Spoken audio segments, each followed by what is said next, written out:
तो कैसे हैं आप लोग?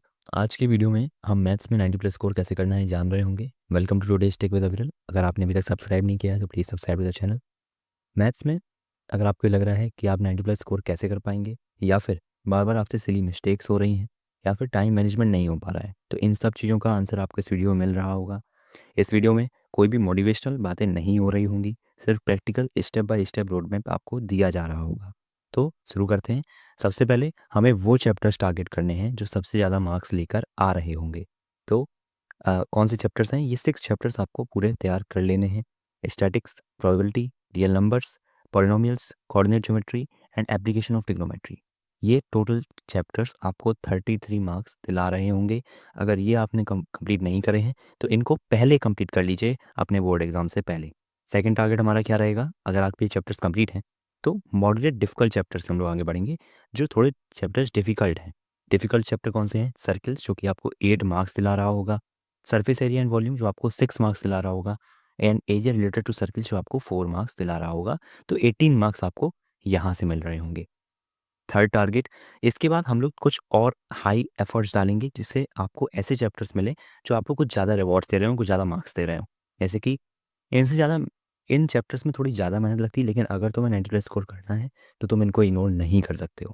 पहला, pair of linear equations, quadratic equations, triangles and trigonometry. ये आपको 29 मार्क्स और दिला रहे होंगे। इसके बाद अगर तुम्हारा टाइम कम है तो पहले इजी और मॉडरेट चैप्टर्स करिए। मॉडरेट चैप्टर्स करने के बाद फिर ये हाई एफर्ट वाले जो चैप्टर्स हैं, pair of linear equations, quadratic equations, triangles और ट्रिग्नोमेट्री, इनको बाद में करिए। दूसरी बात, एक परफेक्ट टाइम टेबल बनाइए। अब आपको कैसे पढ़ना है ये जानते हैं। हर चैप्टर को टाइम पर पूरा हो और रिवीजन भी हो जाए, इस तरीके का टाइम टेबल बनाइए। जैसे कि आप 3 स्लॉट्स बनाइए।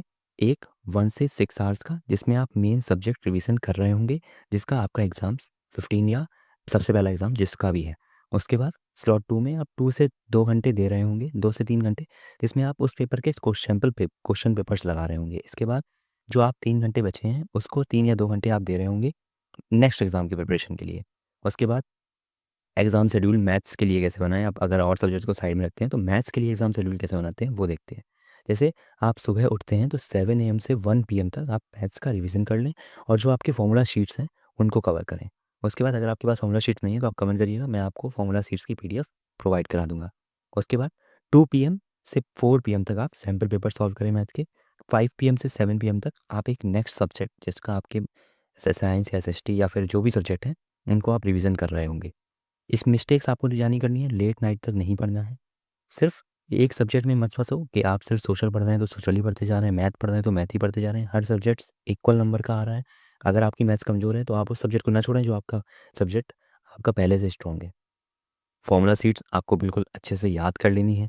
मैथ्स में 100% एक्यूरेसी अब आप कैसे लाएंगे? तो कैलकुलेशन गलत मत करिए। मेन प्रॉब्लम यही होती है कि कैलकुलेशन बहुत गलत हो रही होती है। तो इसका सॉल्यूशन क्या है कि आप रफ वर्क प्रॉपर्ली करें, है ना? टाइम मैनेजमेंट कैसे करा क्या कह रहे हैं, तो एक फुल लेंथ मॉक दें या फुल लेंथ पेपर सॉल्व करिए। एक टाइमर लगाइए अपने पूरे एग्ज़ाम की टाइमिंग का, और उसी समय आप एग्ज़ाम दे रहे हों और उसी एग्ज़ाम के अंदर अपने किसी घर वाले से कह दें तो आपका इन्विजिलेटर बन के वहाँ पे उतनी देर रहे, आप उसके सामने पेपर दे रहे होंगे।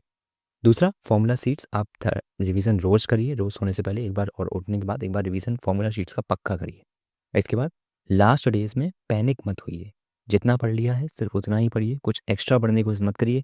अगर आप एक्स्ट्रा पढ़ने की कोशिश करेंगे तो आपने जो पहले से पढ़ रखा है वो भी आप भूल सकते हैं। इसके बाद हम लोग बोनस टिप्स पे आएँगे जो आपको 95 दिला सकते हैं।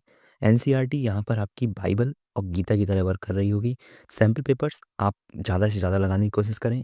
एक घर में किसी से कह दीजिए कि आप इतनी देर मेरे साथ रहिए, मैं आपके सामने पेपर दे रहा हूँगा। उसके बाद टाइम वेस्ट मत करिए किसी एक्स्ट्रा बुक्स पे, सिर्फ NCERT and PYQs, that's it.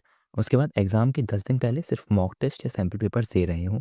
अभी जैसे आपका चीज़ें कंप्लीट नहीं है तो अगर आप साथ में चैप्टर्स कंप्लीट करते चलें तो ये ज़्यादा बेटर चीज़ है। और जैसे आपने एक चैप्टर कंप्लीट किया तो उसके जस्ट बाद आपने उसका एक मॉक दे दिया। ये सबसे बेस्ट तरीका होता है। इसके बाद best of luck for your exams, keep learning, keep winning, subscribe to the channel. अगर कोई भी दिक्कत आ रही हो आपको तो कमेंट करिए, आपको उसका सॉल्यूशन दिया जाएगा। थैंक्स।